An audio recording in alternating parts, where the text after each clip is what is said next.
In 1993, the philosopher of science Philip Kitcher identified a tension at the heart of research. He questioned how a community of self-interested scientists, individuals pursuing personal fame and grants, manages to reliably discover objective, universal truths. Traditional accounts of progress credited the isolated, rational brilliance of the individual. We often imagine the solitary genius working through the data until the truth reveals itself. Modern social epistemology suggests a different driver. The evidence indicates that epistemic success is an emergent property, dictated by the invisible social architecture and the specific network topology connecting researchers. Philosophers study these structures using agent-based models, or ABMs. In these computer simulations, individual digital actors follow specific decision-making rules. By giving these agents basic instructions, like how to gather evidence, researchers can run thousands of iterations, observing how macroscopic phenomena emerge from localized interactions. We are going to examine 3 specific mathematical models. Together, they show that perfectly rational behavior and maximum communication can actually sabotage a community's ability to find the truth. Scientific progress relies on engineering structural friction into a community rather than removing it. First, we must address the complex issue of cognitive diversity. Because a community has limited time and funding, it must calculate how to divide its labor across competing theories without wasting resources. This is the epistemic landscape model. The X and Y axes represent different methodologies, while the Z axis represents epistemic significance, the actual truth value. The win condition is simple. Agents navigate the grid of small hills to find the single highest peak, representing the ultimate truth. The landscape model tests 3 specific research heuristics. The first is the control agent, a scientist operating in total isolation, programmed to simply step uphill. By ignoring social data, they march up the nearest incline and remain trapped on local, suboptimal hills. The second heuristic is the follower. This agent observes neighboring scientists and moves toward whoever reports the most success, but they also fail. They immediately clump together on the first decent hill discovered, leaving the vast majority of the landscape completely unexplored. This brings us to the maverick, explicitly programmed to prioritize high-risk, unvisited coordinates. Seeding a population with mavericks forces the exploration of dead zones. They strike the base of the global maximum, and their success draws the followers toward the ultimate truth. Efficient science demands this algorithmic division of labor between risk-takers and conformists. It requires more than a collection of independent experts. Once a maverick discovers a promising new theory, the focus shifts to communication. How should the network distribute that new data? Industry and academia typically assume that immediate, universal data sharing always accelerates discovery. To test this, researchers use the multi-armed bandit problem. In this framework, agents must choose between multiple hypotheses, like different slot machines, each offering an unknown probability of success.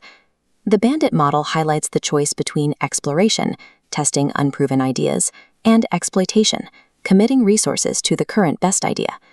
These 3 network graphs allow us to test different topologies, choosing between hypothesis A and B. In the complete graph, misleading early data suggesting hypothesis A is superior travels instantly to every node. The outcome is an error. The community reacts simultaneously, locking into hypothesis A and abandoning the truly superior hypothesis B. But if we inject that misleading data into the sparsely connected cycle network, the restricted structure slows the spread. This slow communication generates transient diversity, creating a temporary state of parallel exploration, insulating pockets of researchers long enough to gather the accurate data that proves hypothesis B is correct. This phenomenon is known as the Zollman effect. Highly connected networks of rational scientists reliably converge on false theories because their structure optimizes for speed over thoroughness. When these isolated pockets of scientists develop different theories, we have to look at how they resolve contradictions. This is the problem of opinion dynamics. We need to identify the mathematical threshold where a community either reaches consensus or splinters into permanent factions. We quantify this using the bounded confidence model. Each agent's belief trajectory is surrounded by a shaded vertical halo called a confidence interval, representing the limit of how far they will adjust their views. Agents only adjust beliefs by averaging them with peers who fall strictly inside that shaded halo. In a successful scenario, agents prioritize real-world objective signals over peer influence, reaching a single consensus around the truth. But if agents ignore the real-world signal and only update beliefs based on local peers within a narrow confidence interval, it mathematically guarantees impenetrable echo chambers.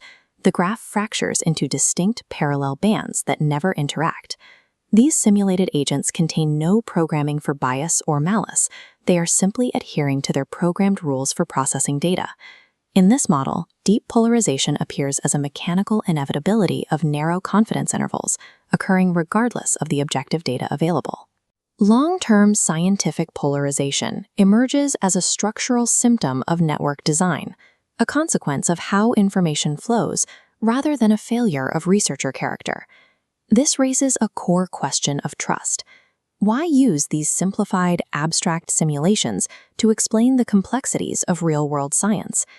Designers follow the KISS approach: keep it simple, stupid. This philosophy prioritizes isolating single mechanisms over building hyper-realistic replicas. Toy models strip away the messy realities of the laboratory, like funding pressures and university politics, to find the underlying logic. ABMs lack the granularity to act as predictive oracles.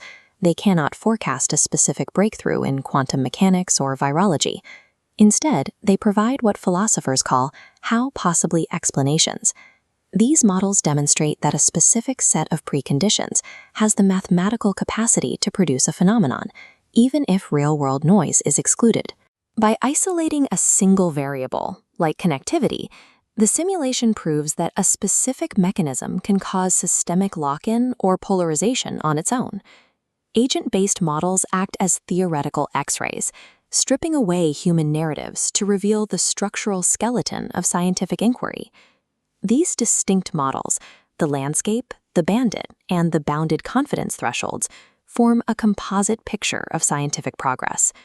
Human intuition often demands maximum communication and immediate consensus to solve complex problems. The mathematical proof suggests otherwise.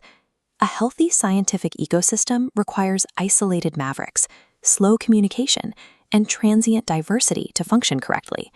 Excessive exploitation and connectivity erode a community's ability to find objective truth.